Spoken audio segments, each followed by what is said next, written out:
एक दर्दनाक सच्ची घटना की कहानी।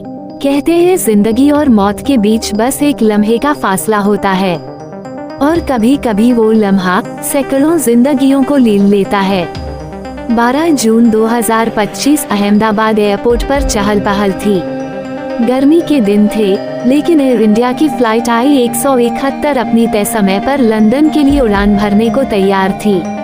प्लेन में सवार थे 230 यात्री। कोई अपने परिवार से मिलने जा रहा था, कोई बिजनेस ट्रिप पर, और कुछ लोग पहली बार विदेश की उड़ान भर रहे थे। साथ में थे 12 crew members, air hostess, pilot और सह पायलट। प्लेन था बोइंग 787-8 ड्रीमलाइनर, जिसे ड्रीम प्लेन कहा जाता है। किसी ने नहीं सोचा था कि यही सपना कुछ ही देर में एक भयानक स्वप्न में बदलने वाला है। दोपहर 1:38 बजे प्लेन ने अहमदाबाद एयरपोर्ट के रनवे 23 से उड़ान भरी। प्लेन हवा में ऊपर जा रहा था, 100 फीट, 300 फीट, 625 फीट, और तभी कुछ गलत हुआ।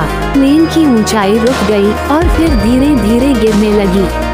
कॉकपिट से पायलट ने कंट्रोल टावर को मेडे सिग्नल भेजा। ये एक आपातकालीन चेतावनी होती है, लेकिन आवाज अधूरी रह गई। सिर्फ 33 सेकंड के अंदर वो प्लेन आकाश से जमीन पर गिर पड़ा। एयर इंडिया -171 सीधा जाकर टकराया BJ मेडिकल कॉलेज हॉस्टल की इमारत से।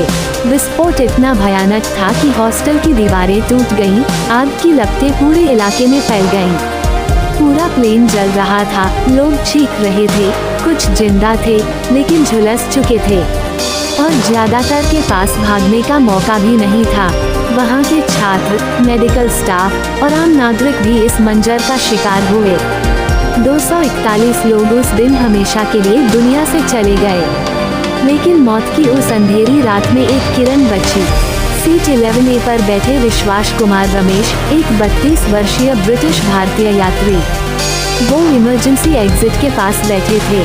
धमाके के बाद वो सीट से फेंके गए, चोटें आईं, लेकिन वो जिंदा थे।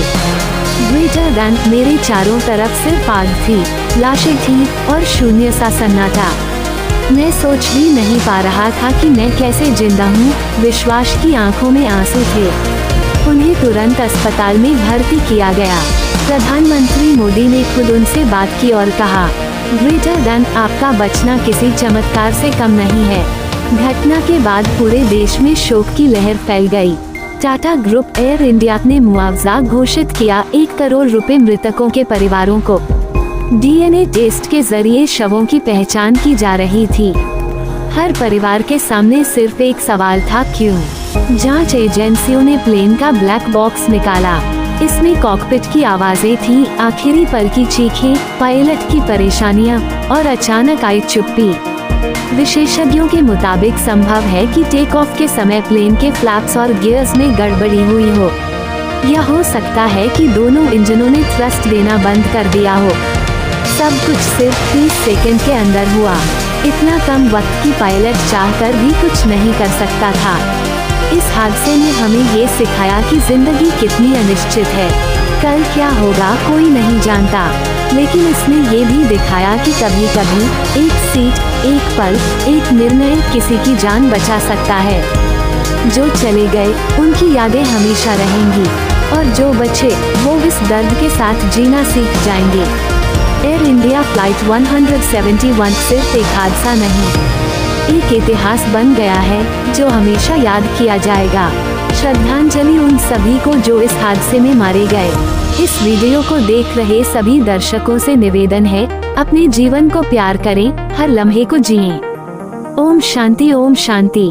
शुक्रिया सभी दर्शकों का। अगर आपको ये कहानी पसंद आई हो तो लाइक, शेयर और सब्सक्राइब करना न भूलें।